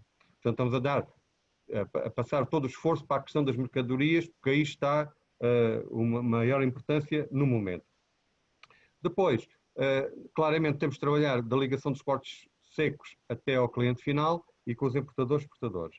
Para fazer essa modulação, nós estamos a usar um instrumento que o gerador nos deu, que é o Decreto-Lei 158 de 2019, que traz uma vantagem muito grande. É que até agora as administrações portuárias que são os motores, têm sido o motor deste projeto, podia fazer tudo dentro da sua área de jurisdição, sem qualquer tipo de problema. Pode decidir e pode trabalhar com os atores de forma mais ou menos livre.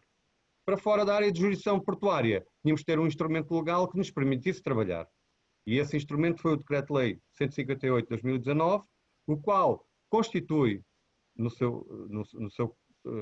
sua letra, constitui a existência, cria uma comissão em que vai trabalhar esta modelação para além das fronteiras dos portos e criará estándares nacionais para que todos os atores que queiram utilizar os portos, nas cadeias logísticas que têm base marítima, utilizem estándares únicos nacionais. Alguém que está, por exemplo, no TVT e quer exportar contentores por ferrovia para Lisboa, para Leixões, para Sines, usará esses estándares e fará um único desenvolvimento universal para usar os portos nacionais. Estamos também a tentar que futuramente todos estes estándares sejam alinhados com a estratégia europeia. E isso decorre muito do regulamento europeu que criou a European Maritime Single Window Environment e o novo regulamento do EFTI, Electronic Freight Transport Information, que trará estándares mais europeus. Nessa medida, a plataforma JUL será um instrumento que estes regulamentos vão obrigar a existir. Portanto, estamos um bocadinho à frente do tempo, porque estes regulamentos vão nos obrigar a fazer uma plataforma única nacional até 2025.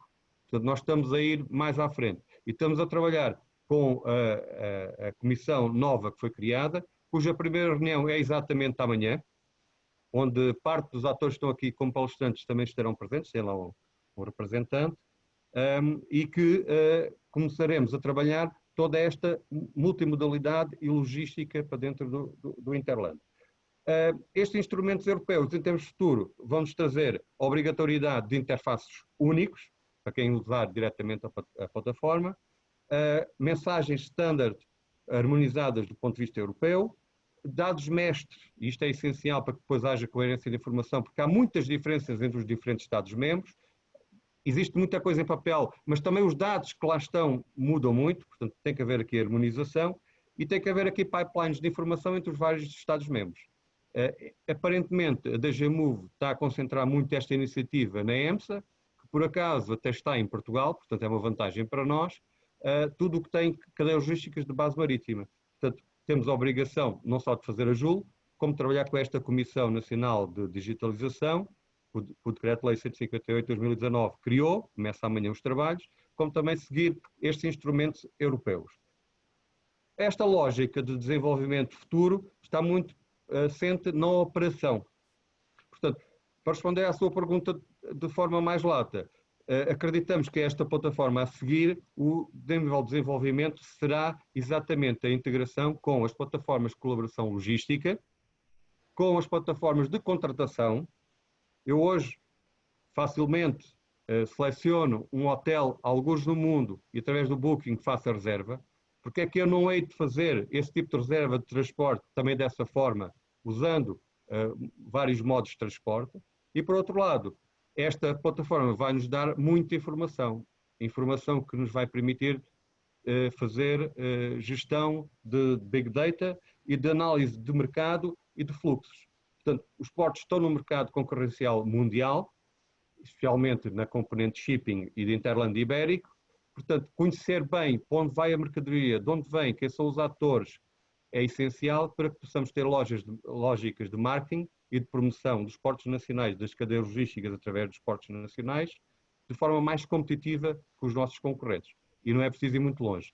O norte da África, no shipping, o sul de Espanha, o norte de Espanha e mesmo França estão em direta concorrência com os portos nacionais. Obrigado. Muito obrigado. Nós terminamos as nossas duas rondas. Eu, de qualquer forma,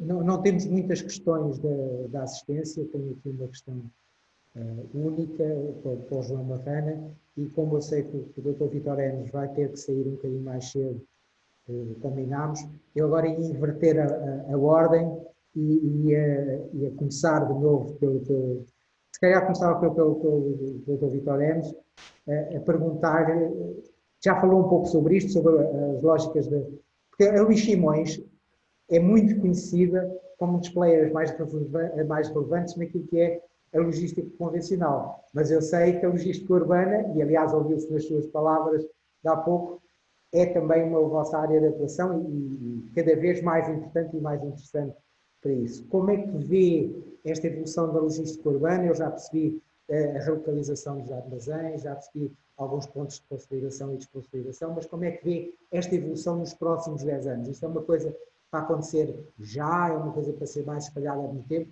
É realmente uma lógica que é de mudança e que também nos temos que adaptar. E, portanto, queria perceber como é que vê esta logística urbana nos próximos 10 anos.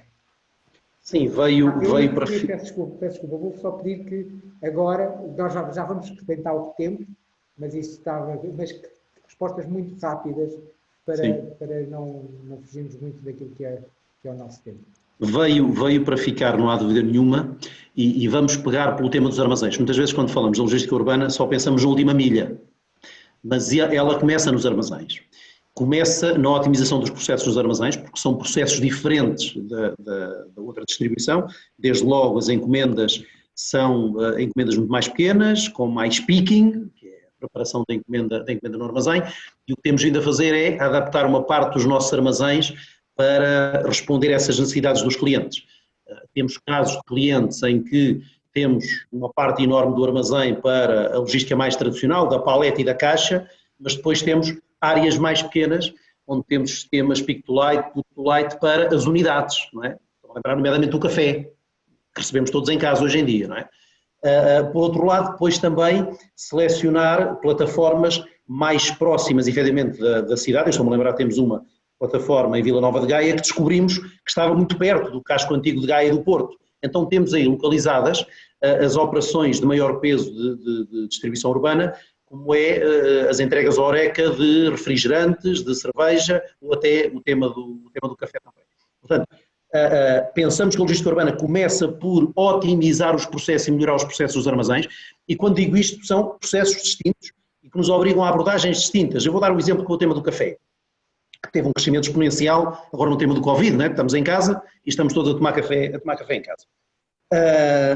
Nós temos equipas preparadas para atuarem nos armazéns ao sábado e domingo, porque já percebemos, e há bocadinho o nosso colega palestrante José Simão comentava isso, que é, temos a informação, temos o Big Data, temos aí a informação toda que podemos ver, mas é muito fácil perceber que o pico das encomendas do café é na segunda-feira às 9 da manhã. As pessoas chegam ao escritório e começam tudo a encomendar café. Durante o fim de semana também já o começamos a perceber, e então o que fazemos muitas vezes é mandamos equipas para os armazéns para adiantar a produção durante o fim de semana, para depois podermos cumprir esse pico de segunda-feira. Este é o tipo de abordagem. A segunda questão passa efetivamente por juntarmos cada vez mais massas críticas compatíveis para podermos chegar às cidades com menos caminhões. Portanto, para que não vá um caminhão com a cerveja, para que não vá um caminhão com o leite e para que não vá um caminhão com o café. Okay? Há de passar muito, muito por aí, não podemos pôr travões a isto, porque isto não vai, temos é que o organizar e aproveitá-lo e aperfeiçoá-lo, é isso que nós temos que fazer. Muito obrigado. Tínhamos aqui uma pergunta que entretanto, a assistência colocou para si e para o engenheiro Simão, que era como é que vê a questão da reindustrialização para a Europa e o papel dos operadores logísticos. Era outro momento aqui de hora e meia, mas eu, como estou muito satisfeito de estarmos a cumprir, vou-vos pedir, no seu caso, Dr. Vitório Enes, para responder muito rápido, depois dava também espaço ao engenheiro Simão para falar um pouco mais sobre esta lógica da reindustrialização e como é que depois nós conseguimos... Ótimo, nós estamos muito satisfeitos que isso aconteça. Mas para já, por exemplo, o que estamos a sentir no automotivo é que não é bem assim, não é? Já tivemos uns anúncios de fecho de umas fábricas na Península Ibérica. Não é? Mas venha ela.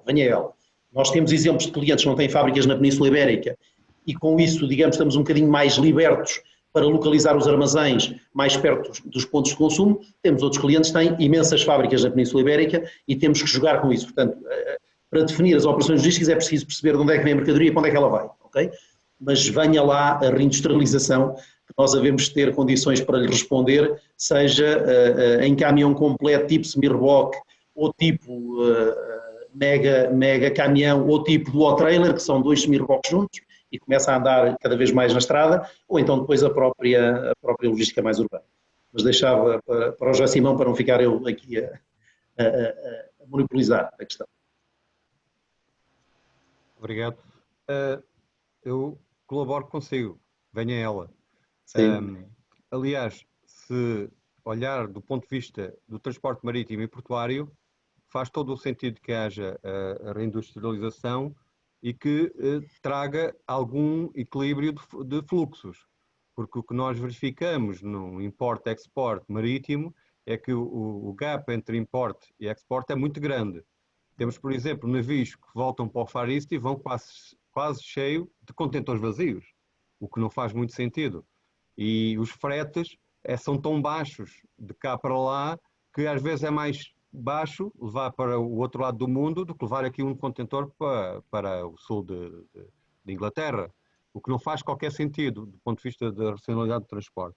Portanto, o equilíbrio de fluxo era fortemente beneficiado por esta via, até porque nós, em termos de taxas e retorno financeiro, isso também seria muito, muito benéfico. E pronto, e porque a reindustrialização gera emprego, gera riqueza, gera valor, e os nossos portos saíram também muito mais ricos, porque tipicamente todas as cinturas à volta dos portos albergam esta reindustrialização, e se pensarmos em Sines, isto é claramente a lógica da existência de Sines. Obrigado. Muito obrigado.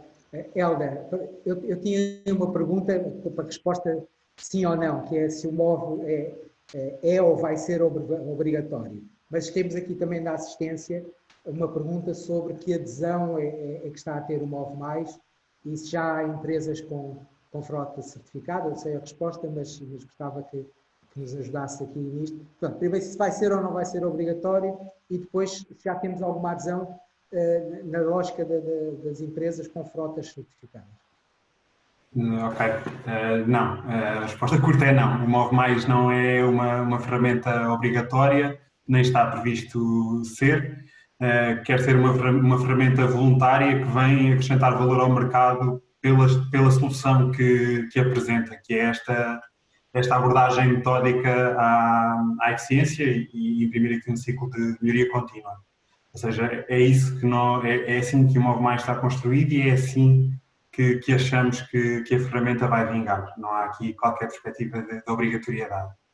Sobre a adesão, sem dúvida houve aqui parceiros iniciais bastante importantes, como o Grupo ADP, o Grupo Águas de Portugal, que adotou a metodologia desde muito cedo como forma de comparação interna das várias empresas do grupo, e certificou 13 frotas do Grupo ADP, de todo o território nacional. Temos também a Câmara Municipal de Lisboa, que foi uma boa experiência para nós, e também tem a sua certificação já efetuada para a frota de ligeiros. Vamos, durante este ano, certamente fazer a frota de pesados, de recolha de resíduos urbanos também, que vai ser um bom desafio. E, por exemplo, a própria FASEC também tem a certificação da frota. A Beltrão Coelho é outra empresa que o ano passado, aliás, ganhou o prémio Frota Verde da Flip Magazine.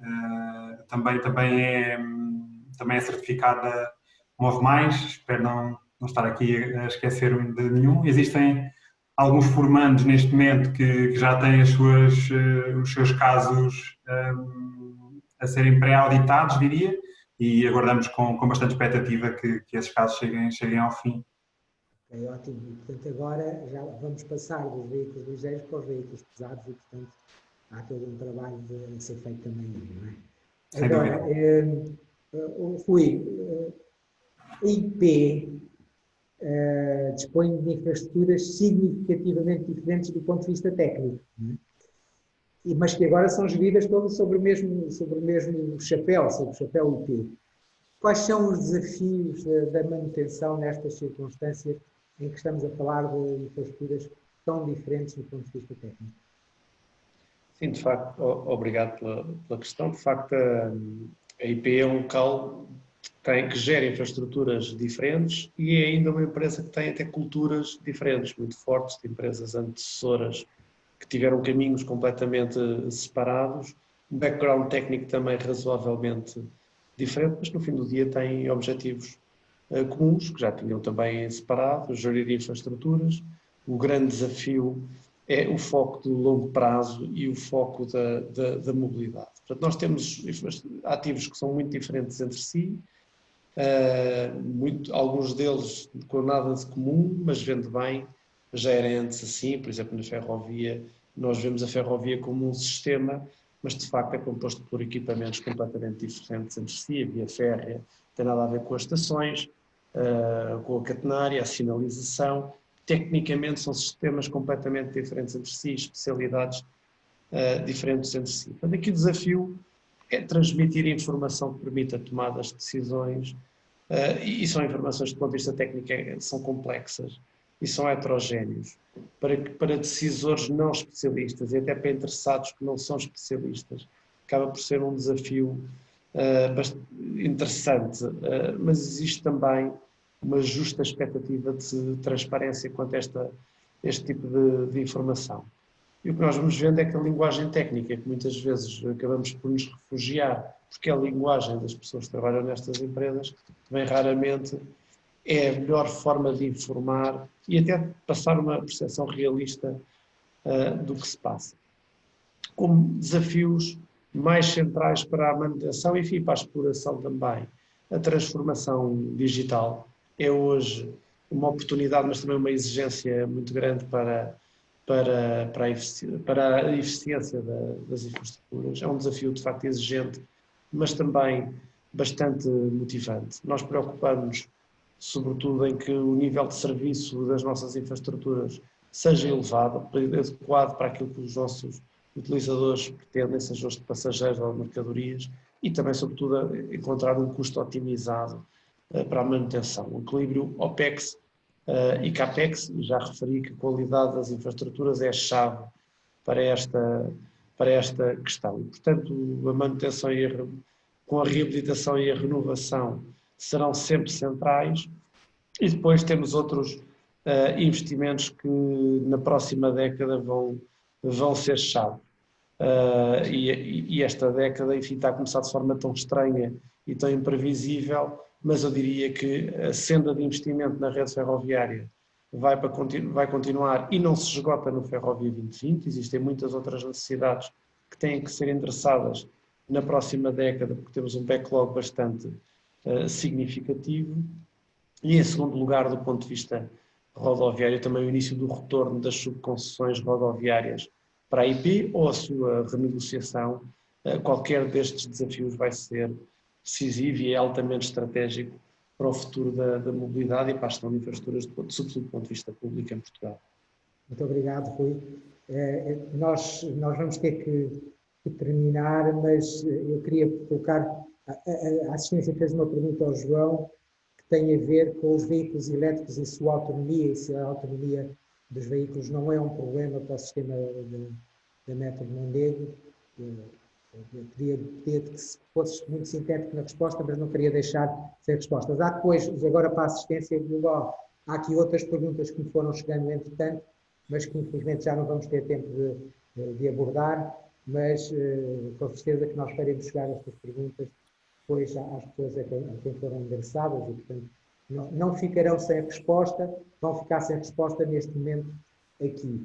Mas, João, esta autonomia, gostava que tu pudesses clarificar. Muito rapidamente, a autonomia é, de facto, um dos aspectos mais críticos, talvez o aspecto mais crítico dos veículos elétricos, em particular em redes extensas, como é o caso da ligação entre Coimbra e Serpins, que fica para lá de Lausanne. É, de facto, um dos aspectos críticos para resolver esse problema, ou melhor, a solução encontrada aqui para o sistema de mobilidade de Mondego foi garantir não apenas o abastecimento no PMO, portanto na estação de recolha em período noturno dos veículos, mas também colocar pontos de abastecimento de oportunidade em cada um dos 6 locais onde existe término de serviços, ou seja, no hospital, no Coimbra, em Miranda, em Lousã, em Serpins e no Alto São João. Portanto, em cada um destes sítios há um ponto de carregamento de oportunidade, e que cada vez que há um serviço que termina que faz término nesse local, pode fazer carregamentos rápidos, irá poder fazer carregamentos rápidos das baterias para garantir que não há nenhuma, enfim, que não há problemas em matéria de autonomia dos veículos. Mas é de facto um problema e exige algum investimento, é verdade. Muito obrigado. Eu vou, antes de passar a palavra à ADFERCIT para apresentar os resultados do questionário, eu queria agradecer ao Dr. Vítor Enes, que sei que tem que sair. Muito obrigado pela sua colaboração. Foi um prazer tê-lo aqui, como a todos os palestrantes, mas depois vou ter a oportunidade de agradecer a todos, mas no seu caso em particular, como sei que tem que sair, muito obrigado. Ajudou-nos imenso. Obrigado eu, e estamos disponíveis sempre para ajudar naquilo que necessitem, e contem com a nossa colaboração, e sei que estão por aí umas perguntas, mande depois e depois faremos chegar as respostas, ok? Boa tarde a todos e muito obrigado. Muito obrigado. Adfer, quer mostrar-nos o que é que as pessoas votaram?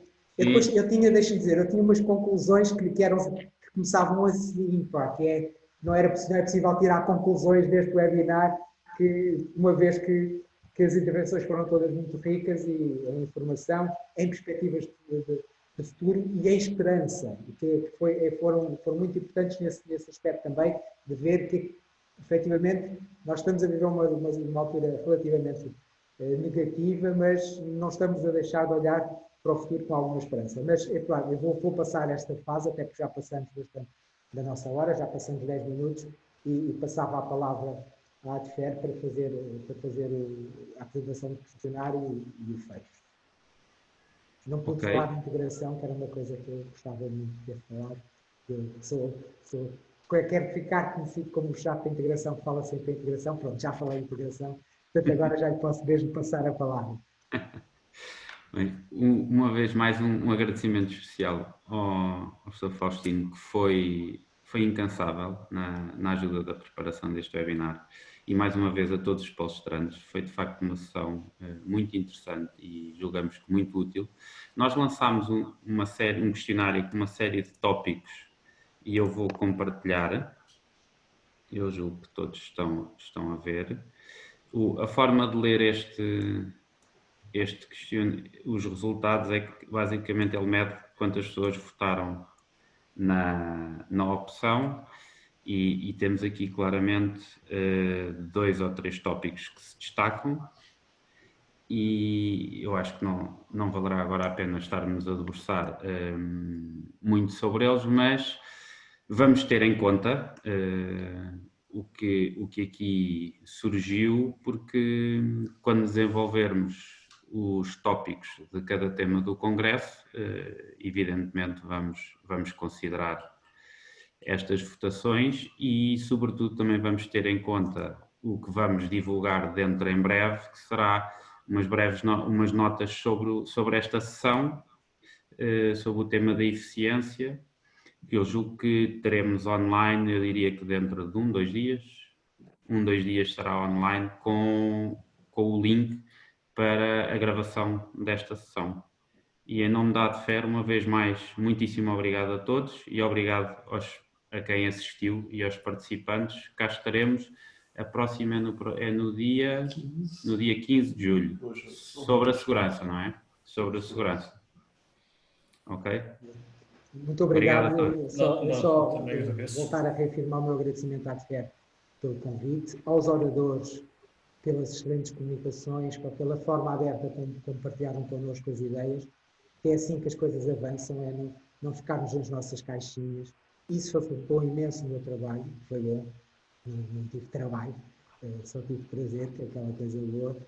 E a todos que do outro lado resistiram até mais um quarto de hora que foi necessário usar, tiraram parte do seu tempo para nos ouvir, honrar com a vossa presença. Muito obrigado. Obrigado a todos. Vamos encerrar então a sessão. Obrigado. Obrigado.